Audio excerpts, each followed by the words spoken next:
update now to a story we first brought you 2 years ago. That's when I sat down with Abe Piasek, a Holocaust survivor who spent 5 years of his childhood in Nazi concentration camps. Later in life, he lived here in Raleigh and made it his mission to make sure that that kind of hatred could never happen again. Sadly, Abe died last year, but now a Triangle teacher is carrying on his legacy.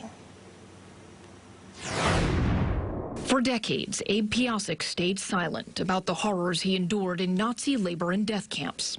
As we were marching, people were falling down.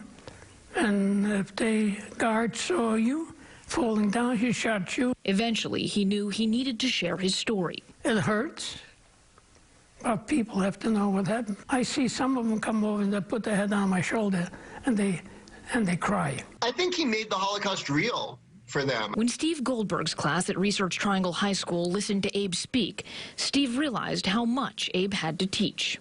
And then afterwards I said, "Can I follow up with you?" And he said, "Yeah." He listened to Abe for hours, absorbing everything about his experience during the Holocaust, developing a deep appreciation for a man who saw the worst of humanity and responded with the best of himself.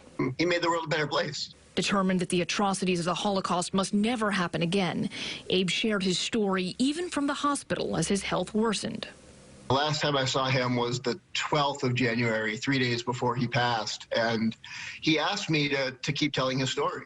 It's a responsibility Steve Goldberg takes to heart. I'm talking to anybody who will listen. He speaks to universities and religious groups, even teaches a class about the Holocaust, where students who never got a chance to meet Abe still learn from his experiences to make their world a better place. And the way you do that is by cutting off hatred and dehumanization at the past. And whenever you see something, you speak up, and you might take inspiration from Abe Piasek. His story, once too painful to tell, too important to keep silent. Now, Steve is no longer teaching high school here in the Triangle. He's devoting his full-time work to telling Abe's story.